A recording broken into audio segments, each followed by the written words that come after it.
Here we are. You see that? See that? That means we're live. Thanks, Brian. Brian is telling me that we're live through the universal "you're live" hand signal.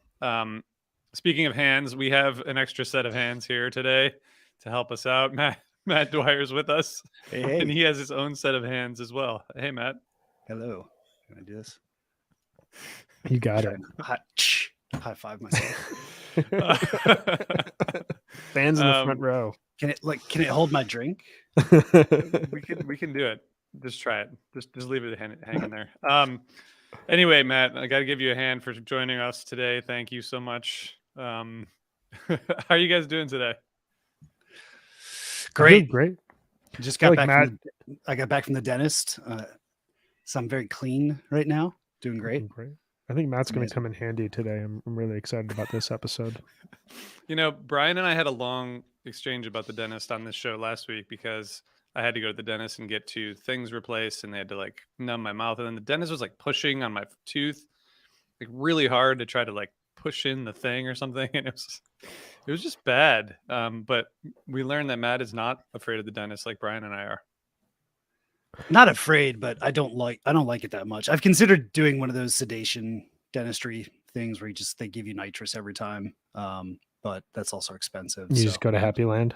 I just they just give you nitrous, which, is fun. I've been told. And you get to just zonk out and maybe listen to some tunes or something and, get your teeth cleaned. Yeah. This is a safe space for this kind of dialogue, right? I always attribute my first psychedelic experience to the dentist. I was getting a root canal when I was like 13 years old. It chipped my tooth and the nerve died. And they put the laughing gas on me and left the room. And there was like emergency dental surgery that came in, and they just left me sitting there for like 45 minutes. And I was just like breathing this in. They come back like, oh my God, he's still here. And he's still got the thing on his nose.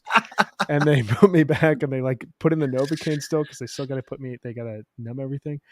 And I'm getting surgery, and John Lennon's Imagine came on, and I was like, I am just floating in space right now. This is it. And 5-6 years later in my life, I was like, oh, I remember what that was. That was an important moment in my life. That is amazing. Wow. I don't know where we go from here. That was too good. It's too good. I guess Hurts before we get into this, Brian and I have been going through live tracks. This is our 7th edition. And Matt, you are joining us for a New Year's Eve show from 1996 from Hampton, Virginia. And I guess, well, before I ask you a couple questions, I just want to say, if you're watching or listening and you like what we're doing here, share the show with your friends. Give us a review on Apple Podcasts or wherever you get podcasts. Help us reach some more people. And also, I have to give a plug for a show that we're doing next Monday in Ardmore, here outside of Philly, before the Man shows. We're going to have Tom Hamilton, Chris Forsyth, and Daniel Donato as our 3 musical guests. I'm going to interview them, and then they're going to play with the house band, who's also amazing. And then there's going to be a super jam. And Matt, you were at the last one. Yeah. The super jam is pretty sweet, or it was last time. I assume it's going to be maybe even cooler this time.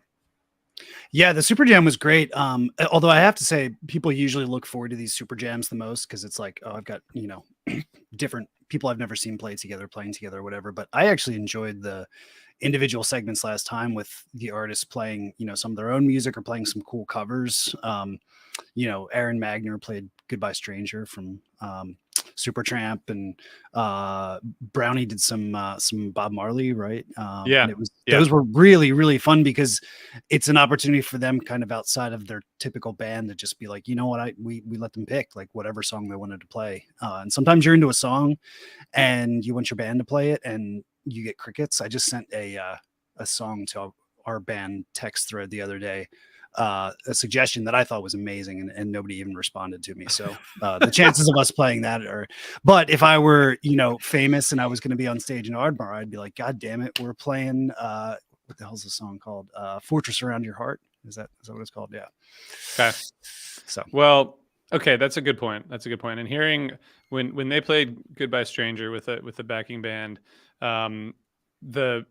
the sound check for that, I think, was way more intense than Aaron was anticipating. Remember, they went through it like 100 times. Turns out that song's like very complicated, but it turned out great. There's a link on the screen if you're watching, but if you're listening, go to osirispod.com/Osiris Live. Join us next Monday. We have other shows as well, and there's more to be announced. So we'd love to see you out somewhere. Matt, what is your brief and illustrious history with Dave Matthews Band? The quick way to say it is I was a pretty big fan in the late 90s. Before I got into Fish, I got into DMB. They were sort of the gateway into, live improvised music, as I think they were for a lot of people around our general age. And then, I think about 25 shows, something like that. And then they started to do less and less of what I liked about them and more of things that I found it, kind of annoying. And at the same time, I had gotten into Fish, and they were kind of hitting all the right buttons for me. So the last time that I saw Dave Matthews Band was at Bonnaroo in 2005. And that I think it's different now, but back then Bonnaroo, like when the headliner was playing, they were the only one that was on. All the other stages were dark. So we went over and I took a nap during their show. I just laid down in the field and slept and got energized for late night. So it was cool, actually. We're going to talk about this, but like diving back in and listening to this show was actually pretty cool experience, because I haven't listened to DMB intentionally in a very, very long time. So it kind of, brought some old memories and stuff out that I'm stoked to talk about today. Nice. Interesting, as we've gone through this, like a lot of the listeners who've commented throughout the episodes have talked about 2005 being, in their opinion, the low point of Dave's career. I wonder, like, because I've always wondered this. The last Dave Matthews show I saw was in 2001, and it was the Everyday Tour. And I was kind of just like, even though Fish is on hiatus right now, I'm kind of checked out. This just isn't where my musical interests are going. And I've always heard that that's a low point from a fan perspective as well. I wonder if my last show, or if your last show had been at a higher point in the band's history, would I still be doing this? Would I not be just like getting back into the band at this point in time? I don't really know. It's kind of, it's been the interesting aspect of diving into these shows. Well, that was, and I, since I took a nap, I obviously was not at Bonnaroo to see Dave Matthews Band. And my last show before that had been 2002. And I also, just to not bury the lead, Every Day was really the turning point for me, and I think for a lot of people. That I saw them, probably like their 3-night stand in Camden in 2001 and 2002, and just like not good. That's what I was talking. Like they were playing these poppy songs that I didn't like. The songs that were on the Lily White sessions that I loved were not getting played as much, and it just was at that point turning into, my first show in '98 was like, I think like 3.5 hours long or something like that, and like tons of big jams. And by the time I saw them the last time, I think they played for like an hour and 45 minutes, no jams. You were going to get like Crash and Satellite and all that kind of stuff that I really didn't want to hear. So that I think it was that whole decline, in the first part of the aughts when Every Day kind of screwed everything up. Side note, about Every Day, the story about that was always that this guy from the record label, Bruce Floor, was the one who told Dave to shelve all of the Lily White session stuff and move in this poppier direction, make an album with Glenn Ballard, who was writing like, mega pop hits and stuff like that. I never realized this. We found this out during the making of Alive Again. He was also one of the people who was in Trey's ear in 2005, and basically it was like, you need to break up Tab and you need to work with Rick Beato and all these like studio musicians and all that kind of stuff. So fuck that guy. Yeah, let's get him on the show and like really ask him some serious questions about why he tried to ruin Dave and Trey's career. Come on, dude. Yeah. If you don't mind, I know I'm hogging the mic here, but I just remembered actually a very, very funny tidbit about my DMB Please. history. And I was a really active fan. I mean, I was on the news group and chatting with a lot of people, meeting up at shows and stuff like that. I was actually one of the people, and I think the statute of limitations is out on this. I was actually one of the people that was like very, very responsible for getting the Lily White sessions out there. Because I was a freshman in college, or maybe a sophomore. Maybe I was a sophomore, and I had this like extremely fast internet connection in my dorm. Like even like by 2001 standards or whatever, this was like a blazing fast internet, and I knew how to set up like FTP servers and stuff like that. So the short version of the story is like the guy who got the leak like didn't know what he was doing, but he got the CD to somebody who then sent me and like one other person the FLAC or shortened files or whatever, and I seeded the Lily White sessions to like tens of thousands of people over the course of like a week. And then I lost my internet privileges for the rest of the semester. That's awesome. Well, So- I may or may not have gotten one of those copies, and I thank you for it. I got that in the spring of 2001, and it was on constantly. I think that was one of the burned CDs that like I got so many skips in because I played it so much that like you looked on the other side and it was just like lines going around. Yeah. So guys, we're talking about this show at Hampton Coliseum. As Robbie points out, this is the last DMB New Year's Eve show. I wonder why they stopped playing New Year's Eve. But Brian, I think we all know about the Hampton Coliseum. But is there anything that you want to share with us before we start talking about music? Yeah, I mean, I think this is, I mean, the mothership. This is one of the most famous venues. Grateful Dead, Fish play there each 21 times. First pay-per-view rock show was filmed there in 81. The Rolling Stones played it. Keith Richards famously hits a fan who jumps on stage at that point in time. But I was looking around at just what was happening at the end of 1996. This is like Jerry Maguire time in America. This is Cuba Gooding Jr., Tom Cruise comeback. This is Renee Zellweger. This is like that movie is everywhere in America right now, which really defines like the mid 90s to me. Like that movie feels like 1996 and features a song on its soundtrack from an artist that we're going to talk about very, very soon. Hint, hint, hint. I think just like moving into this overall release and where the band was, you can really hear it in Dave's in between song, like his the way he's talking to the crowd, the way he's talking to the band, the way he's celebrating the end of 1996. There's an argument to be made that this is the biggest year of the band's career, and that when they went into 1996 versus when they come out, they're like two different bands. They released this album, Crash. It's their biggest album to date at that point in time. It's got huge singles. Crash Into Me is, I think, the biggest single that the band has released throughout their overall career. Ultimately, they come out of this being able to play arenas, amphitheaters with regularity and being probably, being one of the biggest touring acts of the 1990s.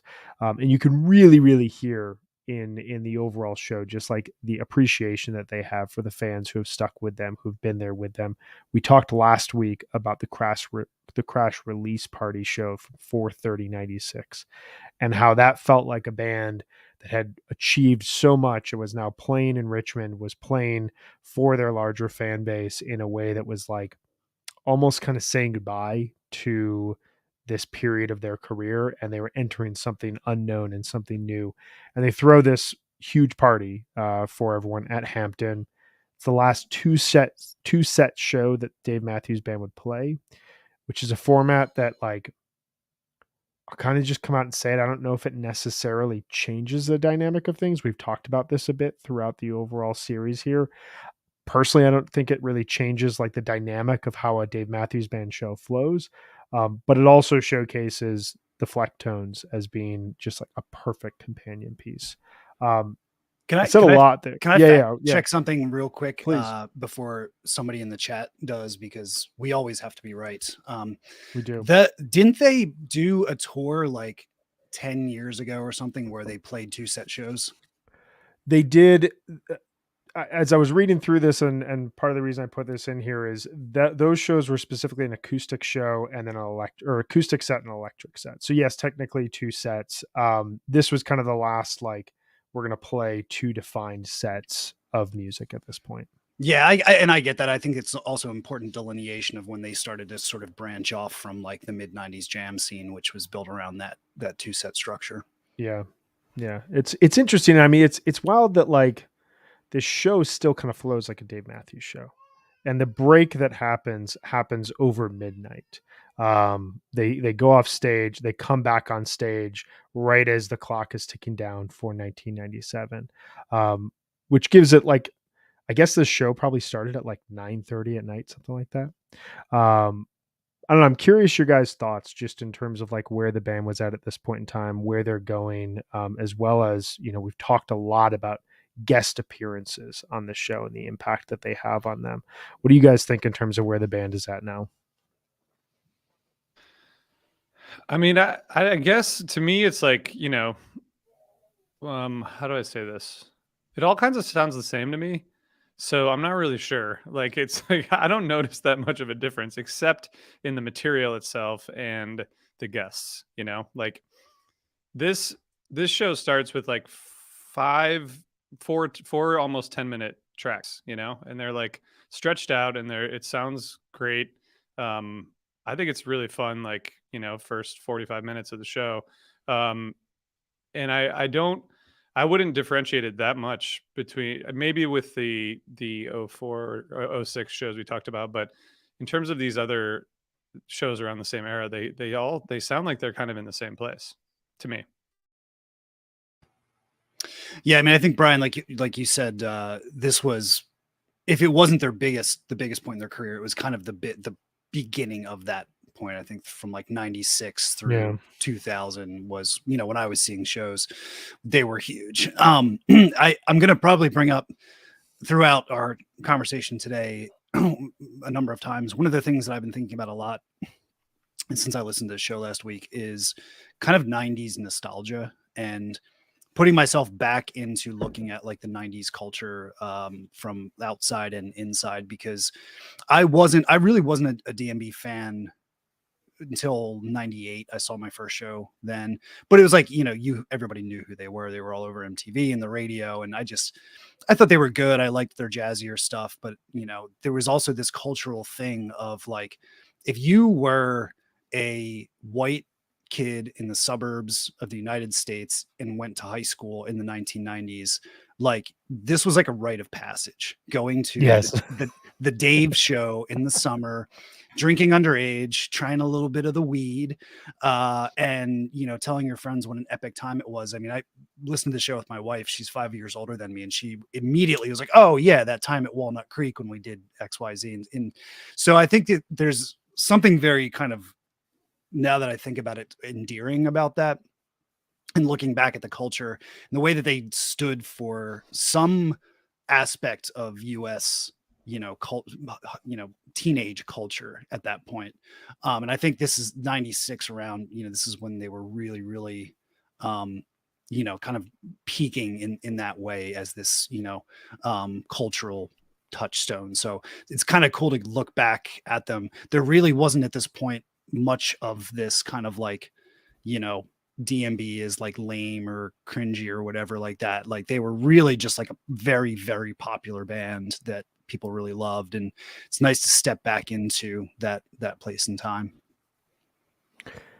It's interesting because like they also still kind of feel to me at this point like this is the end of the biggest year of their career to this point in time, but they still feel like that little band that's trying to make it. I mean, they're 5 years. They're at the end of their 5th year of a band. We've talked about this, like the overall arc of their career.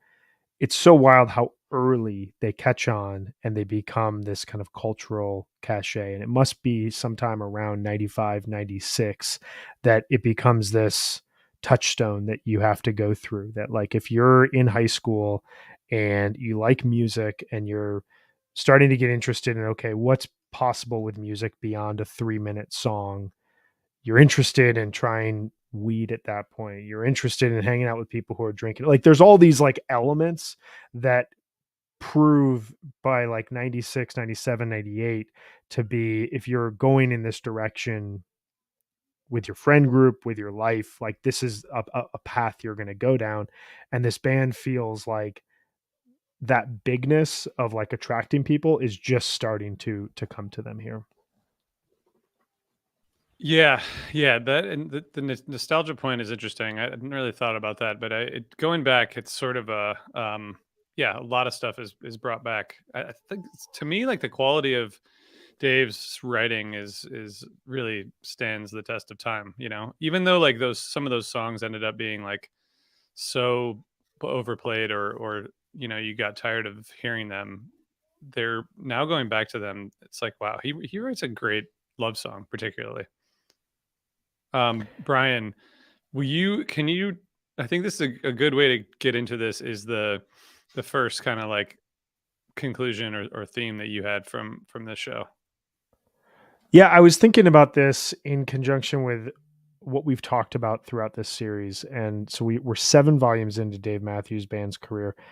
I think that 5 of these 7 have featured a special guest. I think the only shows that did not were Live Tracks 3 from Hartford 2000 and possibly that Crash Release Party. I think that was just Dave Matthews Band, but everything else has featured either additional members or special guests. And really notably, Live Tracks 1, fantastic show from 12/8/98, which that year really signifies like the best of the Dave Matthews Band sound to me at this point.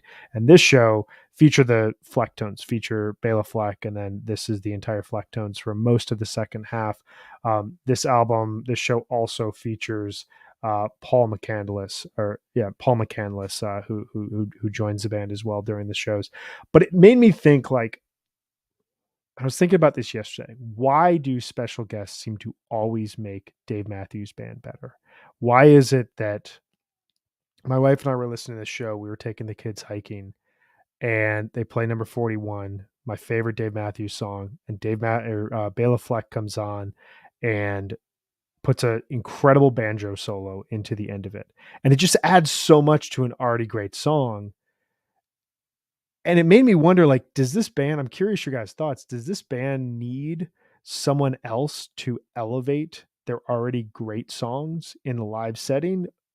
Like, or is it just, I don't know. I don't know the answer to this, because, like, we make the Dead comparisons all the time. You want to hear the Dead play the Dead songs. You want to hear them take those songs to a different level. You want to hear Trey play his songs. But with Dave Matthews Band, I kind of want to hear Bela Fleck add his touches to it. I'm curious your guys' thoughts on that. Yeah, I think a couple things. So first off, I think back then, and still it's true, I am contradicting myself, because it's like one of the stories of the summer is, people sitting in with other bands, right? That was always kind of one of those cool jam band, like, we were talking about the super jam before, right? Everybody likes to Totally. see cross pollination. In the case of DMB, the Flecktones have almost been kind of like a sister band to Dave Matthews Band, because of the amount of time they spent touring with them, playing with them. Jeff Coffin is now in the Dave Matthews Band. So there's a lot of, I think there was a lot of like just kind of, partnership relationship. And I think their sounds really work well together. Like, as much as I love hearing Bela Fleck play with Fish, it's a very, very big departure, and it alters Fish's sound significantly if he does that. Whereas like a banjo plugs into the Dave Matthews Band like very, very nicely. And I think they recognized that early on and took advantage of it. So yeah. I don't know. I mean, like the guitarist we've heard on here, Tim Reynolds, and that other guy whose name now I forget, that we talked about last week. Both. What was that guy's name, Brian? Do you remember? David, I'll pull it up here. Sorry, you don't have to, but you know who I'm talking about. I know who you're talking about. I think the electric guitar like is kind of missing from their sound once I hear a guitarist in the band. And then like, the Butch Taylor, the piano, I mean, it always like enhances it. And maybe that's just because we're used to hearing it just as like the main musicians that we're used to. But I kind of think do always make the shows more interesting and better. It kind of makes me wonder, like, I think about like Carter and Leroy's backgrounds. It almost makes me wonder if like Dave Matthews Band is like the perfect template for a band for like a musician to come in and add their flavor to it. And that is this like ongoing push and pull of like why, like Matt, I didn't see as many shows as you, but I was very similar in terms of like my timeline of like when I was like, okay, I'm off, I'm going to different bands, because Dave Matthews Band kind of sometimes feels like it's a standard template of like, this is a really good rock performance, like this is a really good live performance, but it needs something more to elevate it. And this show to me proves they're all great songs, they're all great performances, but then you add a guest and it just adds something more to make it really special. Yeah, I think the other part to be, I'm going to try not to be too critical of them on this discussion, because I really did enjoy listening to this show. But Totally.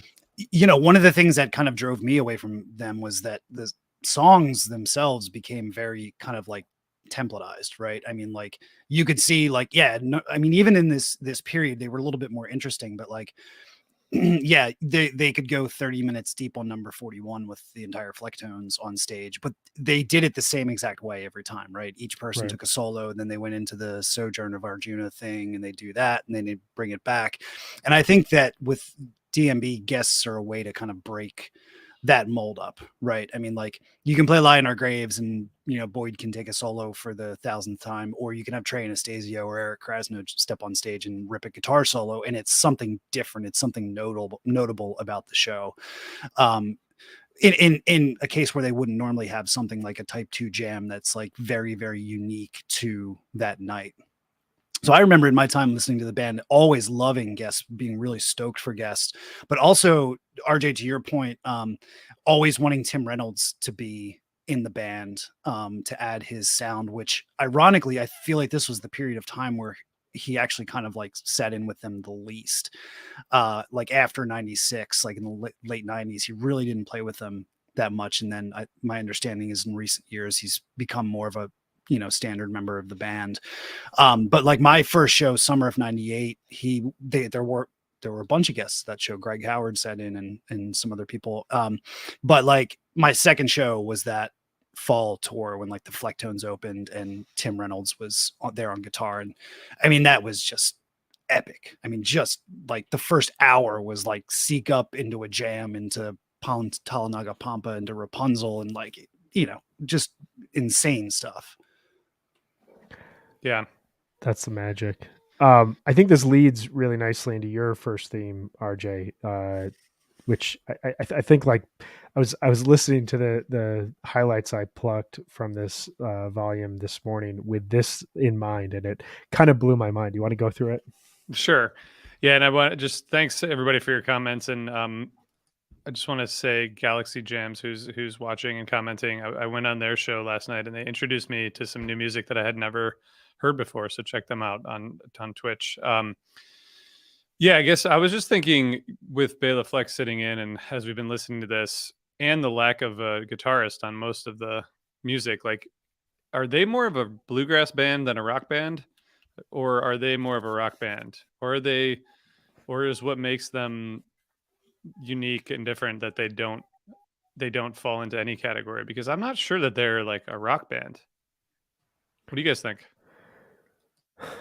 I don't think you can call them a straight rock band. I think that they fall into this very strange middle ground, which has been both to their benefit and to their detriment.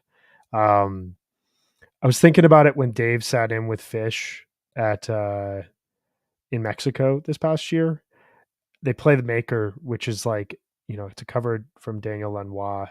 It's like the perfect sound for Dave Matthews Band. It's a little bit slow. It's a really beautiful melody. It allows his voice to find a lot of range, but allows the backing band to like add a bunch of like ideas and thoughts. And then they play Tweezer Reprise. And my immediate first thought was, this is the hardest that Dave has ever played on stage. Like, he doesn't know how to totally do this, because this is like harder than he's ever played. And like Tweezer Reprise, we call it in the Fish world like the greatest 3 minutes in rock. It is as like straight ahead of a rock song as possible. And it's something that like Fish kind of has in droves. And Dave Matthews Band like doesn't have a song like this. Like they have they have a lot of songs like beautiful ideas and like rocking moments, but like they don't have a song that's like just a straight rock song for you. So I kind of think they're in this like weird middle ground that's a challenge for them. What do you think, Matt? Yeah, that they're definitely not a rock band, and they're definitely not a bluegrass band. They're not even close to being a bluegrass band. They I mean, you know, they have banjo when Bela sits in, but I don't think they're close to that at all. I think the benefit that they've had, that they will ultimately be remembered for in the long run, that they'll be written about historically, that will be, when they make it into the Rock and Roll Hall of Fame, will be one of the things that they're sort of, you know, applauded for, is this eclectic sound that they created. There really wasn't much like it before they you know, came out. A mix of folk rock, you know, light rock, jazz, um, you know, lots of, I guess, inspiration with Boyd and the violin and stuff like that. But it's like, how do you even classify that? Because he's not playing the fiddle really, it's something else. So, but and then they actually did have like some copycats after that. Like you have like your Dispatch and your OAR and the bands that try to kind of follow in those footsteps. So I think that's probably their greatest contribution to music, is that they were so innovative in terms of the blending of the styles, to say nothing of the fact that they're an, you know, racially integrated band. I mean, there's, at the start there were more black dudes than white dudes, and you're talking about Dave Matthews, who came from South Africa and had lived through, you know, apartheid and stuff like that. So that was a big, you know, I think touchstone of their story back then as well, is that they were just sort of this, the closest thing you could describe it. I don't even think this term is used anymore, but it's like world music, right? But they used to call like everything that wasn't from America was like world music, and they fit squarely into those categories. Like you could listen to them alongside of, you know, like, you know, Fela Kuti or King Sunny Ade or something like that. What I think to that, they like, I know for me personally, I think a lot of people, they introduce people to music that they were not going to check out without the Dave Matthews Band. I mean, there's a similar comp that can be made to a lot of jam bands, just because there was an eclectic aspect to, I'm going to pick a little bit of music from over here and a little bit of music from over here. We're never going to play anything straight ahead, but we're going to do it through this like blended interpretation. But like Dave Matthews Band was, you know, one of the first bands I listened to that had improvisation and had, you know, these like horn sections where like that was a big feature. And it introduced me to like folk and to rock and you know, or to like 60s folk, you know, in terms of like the inspirations that Dave had. So I think that worked really well in the 90s. And it kind of goes back to something that you were saying earlier, Matt, where like this feels, every time I listen to Dave Matthews Band now, and it's why I'm really interested in what we're listening to in the 2000s from them, is everything from the 90s just feels like a 90s stereotype in a lot of ways, in both the best and the worst ways possible. But I mean, that sound like that in that eclectic mix, I mean, Polestar did something in 2010 of the concert receipts from 2000 through 2009, and Dave Matthews Band was number one, and they sold $530 million in tickets, 11.6 million tickets in that decade, and the top 10 was, it was Dave Matthews Band, then Celine Dion, then Kenny Chesney, then Bruce Springsteen, the Rolling Stones, U2, Madonna, the Eagles, Elton John, Jimmy Buffett, and Britney Spears. I mean, what an incredible achievement for them to be like the highest grossing band of the decade in the 2000s, and having basically like, we can't even classify their music. It's pretty cool. I mean, just because like world music was like, they played it at like coffee shops and like, you know, it wasn't like, it's not like a marketable music, you know, it's incredible. You could And buy, it's wild that like, yeah, I was just gonna say you could buy their music at the Rainforest Cafe, right?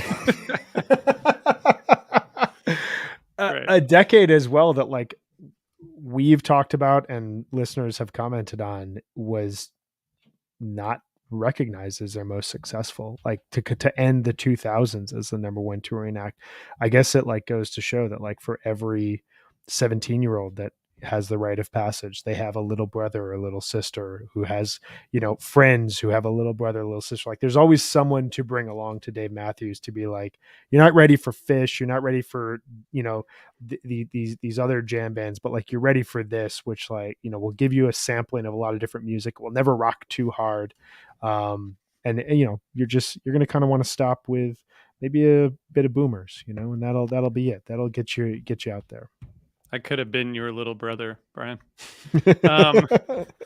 I think at this point, the Dave Matthews Band has sold a total of something like 25 or 30 million tickets, throughout their career. So anyway, anyone listening or watching knows that this is a successful band. But Matt, you talked about the 90s nostalgia a little bit. Is there anything in this show that countered that, or that stuck out to you that like fell into more of like a, I guess for lack of a better term, musical appreciation, and not just like, okay, these are songs I heard a lot in the 90s and 2000s? It may be as simple as that, right? I mean, and once again, this is my personal experience stepping back into listening to this band from long ago. I would probably have completely different feelings if we were listening to a show from, last year or something like that. But going back to that place in time, thinking about this and hearing the audience that is not even ironically or kind of lamely like super into the show. You can tell this crowd is just amped, man. And I mean, we've all been to Hampton. We know what it's like in that room. And so they're so close to, their kind of home region, basically in their home region here.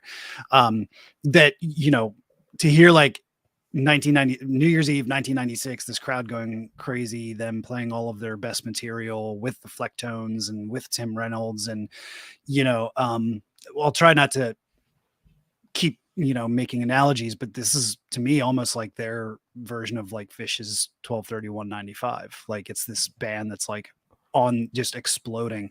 I'm not sure if you guys have discussed this in other volumes, but they like the degree to which they grew over the course of like 2 or 3 years is absolutely insane. I mean, they pretty much literally went from playing like 2,000 person rooms to like selling out amphitheaters within the course of a year. That is insane, especially for, once again, a band that we can't really define very well. But that was also kind of the power of like MTV back then. So I'm mentally going back and listening to this show, and it just feels very 1996. It's just very much an anchor of like what was going on in that time. The careless 90s when the economy was great, and the most scandalous thing that happened was that the president got a blowjob from an intern. Like those nice happy carefree days back then. This just kind of does make me feel that way in a good way. I'm right there with you. I mean, it's wild. Like, you're talking about the nostalgia factor. I'm just thinking like at this point in time, Kurt Cobain's been gone for almost 3 years. Grunge music has essentially been, pushed aside in terms of the cultural, zeitgeist at the moment. Dave Matthews Band is one of the biggest bands of the mid 1990s here. We've had Woodstock 94 2 years earlier to like revive the 60s spirit. Like Bob Dylan's son put out one of the biggest records of 1996 with the Wallflowers.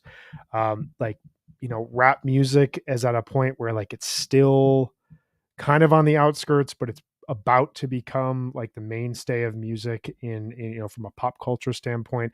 I don't even think the Backstreet Boys or NSYNC have put out records by 1996. Like at this point in time, like the music, like the popular music is Dave Matthews Band, which kind of represents in so many ways everything that we thought was like peak Clintonian 90s, where you could have a rock band that isn't really a rock band and plays a lot of different music and has, hey, look, most of us are not just white Americans getting up on stage here. And like, that's something that like can be pushed on kids in a lot of ways, even like in a subliminal way. And, you make the comp to like Fish's 12/31/95. A ton of people last week when we said that we were doing this episode today commented that like this is the best Dave Matthews show that the band has ever played. I'd be curious, anybody that's listening, anybody that's hanging out here, like, is there a show that like is unanimously or thought of as better than this? because that wild comp between this band and Fish is, Fish is playing Madison Square Garden on 12/31/95 when most of the country has no idea who they are. And at this point in time, Dave Matthews Band has put out like a however many times platinum record in Crash just, 8 months earlier. Yeah, I mean, it's a good show. It's a really good show. I mean, can we talk about the New Year's Eve show generally? Because I think like with some other bands, like I think there can be pros and cons of New Year's Eve shows. I mean, there's like sometimes like there's the hype, doesn't live up to the hype. Sometimes it does. This one, that whole set that we started to talk about with the Flecktones, starting with Trippy Billy's and Trippy Billy's Lion or Gray's number 41. That's a pretty solid set of music. And I feel like for this particular show, this seems like I don't know. Well, first of all, do you guys agree with that? That like a New Year's Eve shows can be like hit or miss, or is that just me being a bad music fan? They're often like they're definitely not my favorite nights of a run unless it's like an outstanding show. I would prefer, I'm a huge 12:30 fan because like I like the idea of like a big thing happening right before this supposed huge night. I don't really like New Year's Eve. Like I'd prefer to just like hang out at home and live stream a show unless I have like tickets to a concert.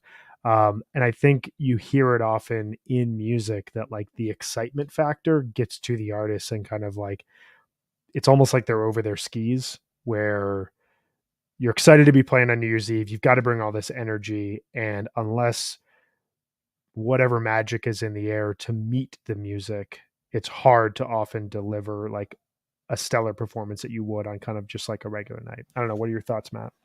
Yeah, putting aside everything in terms of like actual shows that have happened, typical things about different nights of the run and stuff like that. I love New Year's Eve. I think it's a great night. It's like the best night to see live music. There's like built-in excitement and everybody's super into it. The energy in the room is always great. I'm remembering that when I was collecting DMB tapes back in the day, this was one of those like it was like everybody had it, like everybody had to have this one, and it was in the late 90s, I think, kind of seen as one of, if not their best show ever. And I think that New Year's Eve mystique about it was like one of those things that this happened on New Year's Eve. It was like a later show, they played after midnight, whatnot. And that is actually probably one of the things that got me really excited about eventually getting to see live music on New Year's Eve. Side note, I remember the buzz around this time and the excitement of people, going to see live music over this winter break. I was a freshman in high school when this happened. If you were in Philly, you could have seen Fish 2 nights in a row, and then Dave Matthews Band all at the Spectrum 3 nights in a row. I remember people coming back from the break and talking about that epicness. I wasn't at the shows, but that's pretty crazy. Wow. Yeah, so they had a 5-night run, which started in Charleston, then Winston-Salem, then Landover, Maryland at US Air Arena, then the Spectrum, then Hampton. It's a lot of traveling in 5 days for holiday shows, but this seems to be the best of the group for sure.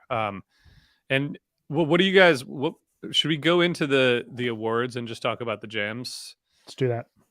It is crazy. I'm just noticing. I just pulled up the 12/30/96 set list.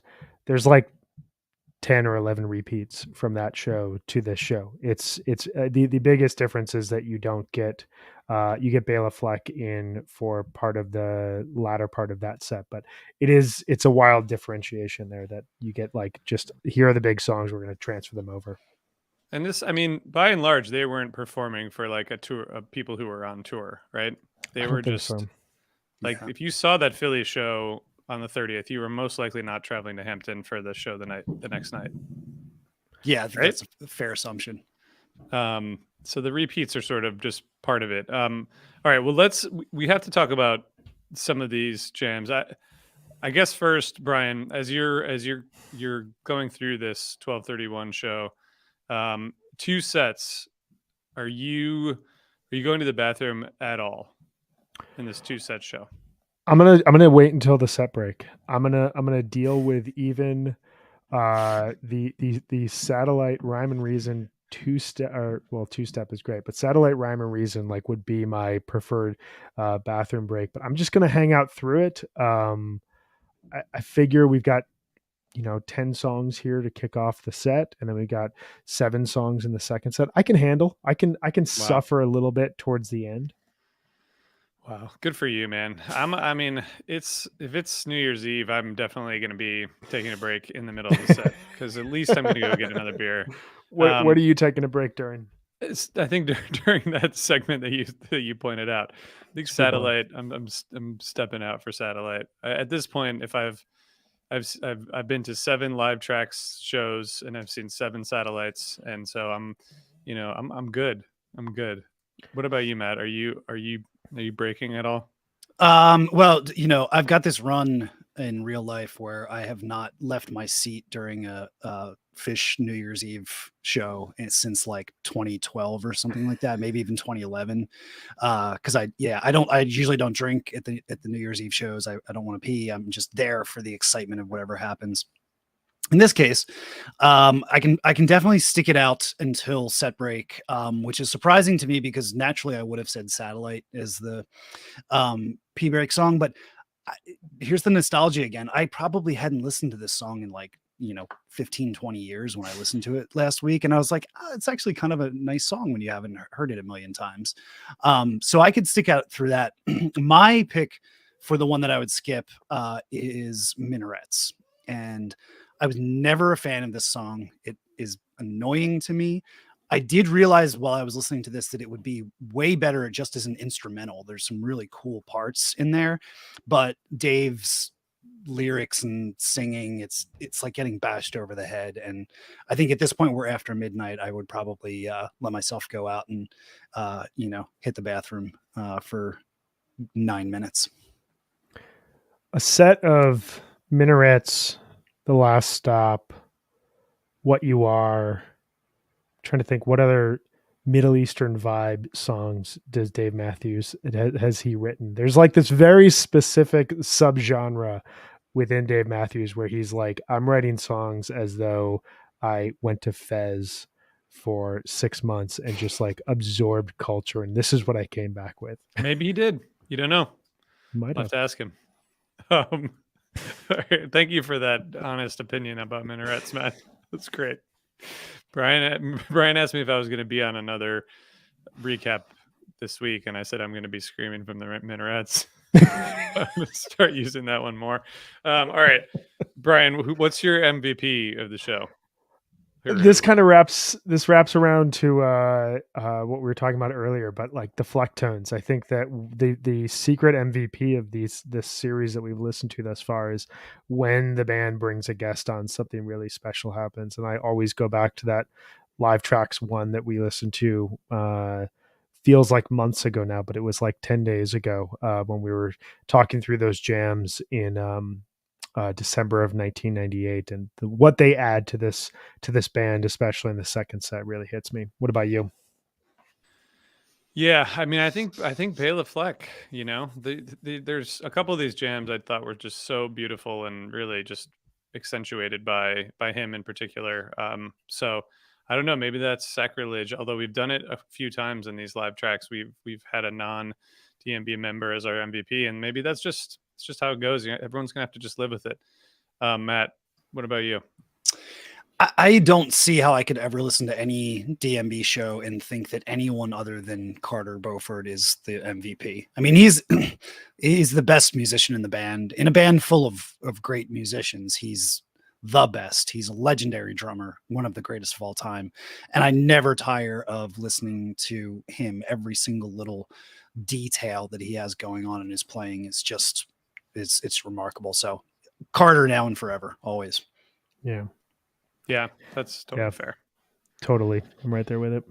Totally fair. I do want to say that Brian, the Dave Matthews Band's first show ever, which was on March 14th, 1991, was part of a benefit for the Middle East Children's Alliance at Trax nightclub. So this is it.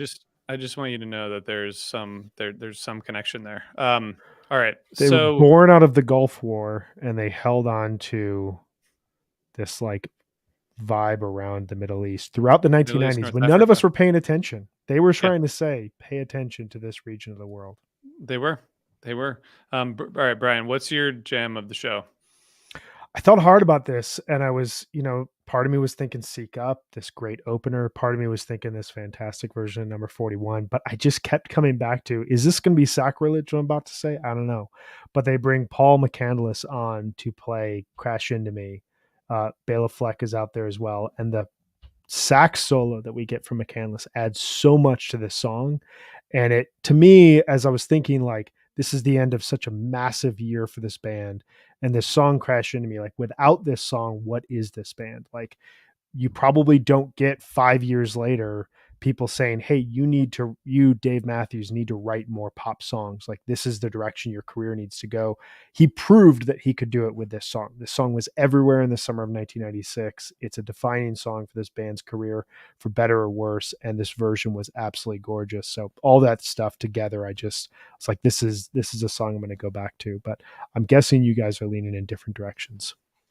Well, I just want to say Paul McCandless is a native of Indiana, Pennsylvania, which is also the home of IUPUI, right, Matt? That's the college name there in Indiana? I've just been trying to learn as much as I can about these guys. So I think I love states in other states. Yeah, that is a vibe. I think that the Lie in Our Graves with Bela is just, it's so great. It's a great, I'm going to go back to this version like multiple times. I just think he had such a beautiful solo, and I love these jams anyway, in any case. And I just listened to the one with Krasno from Alpine Valley like a week ago, and that was really cool. Like you said, Matt, having someone step in and add to that song is great. And in this case, I think Bela Fleck brought it home. It was really, really, really great. Matt, what about you? I have a surprise selection that I really would not have come to if I not spent, a couple hours like really listening to the show in detail. Normally I would have said number 41, maybe Lie in Our Graves, maybe Seek Up, but probably 41 because it's my favorite of their songs and they always kind of did the most. It's their Dark Star or their tweezer, if you will. Yeah. Horrible. But I started listening to a song later in the show that I did have kind of the impulse to skip, but I was making myself listen to every single note of the show without skipping. Song that I never liked back then was Typical Situation. And I listened to it, and the jam out of Typical Situation is amazing. Like, closest I've heard them come in this, at least in this show, to actual like band improvisation. Like, they really get out there with the Flecktones and everything. That kind of leads into another sort of, little improv jam after that. And yeah, I was really, really surprised. So I have to give jam of the show to Typical Situation, even though I don't like the song.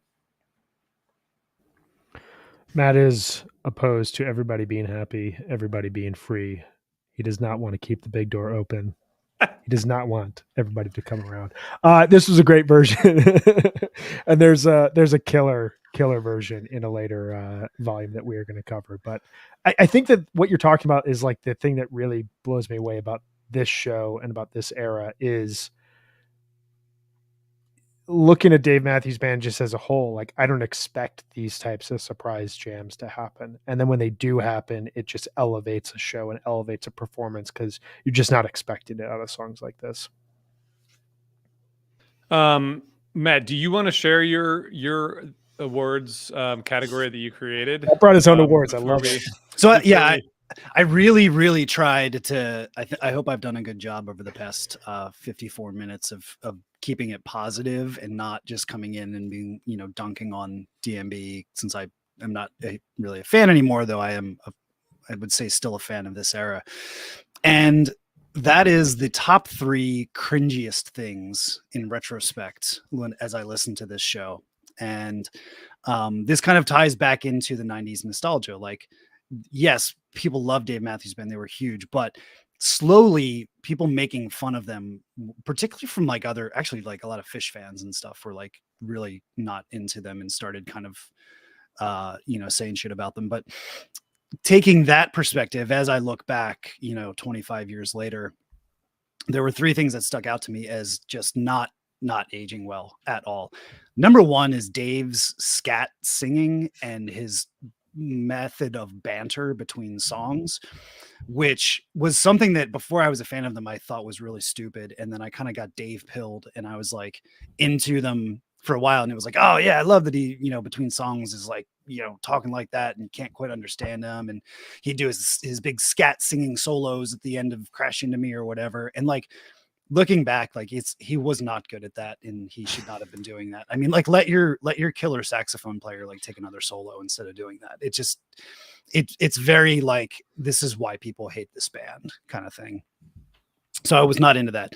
Second one, and this relates to my pick about Typical Situation and as a jam of the show and not liking the song, is this like lame 90s like activism worldview of like, hey man, like everybody's got to like take care of the environment and like be peaceful and stuff like that. And which is like, as we sit here in 2022 with the world burning down around us, is easy to point out as being a little bit soft. But like, that's another one that like, people would make fun of, like, oh, like these hippies at college campuses playing hacky sack and stuff like that. And like, the example that I brought up here is like the movie PCU, right? I mean, this is like right out of PCU.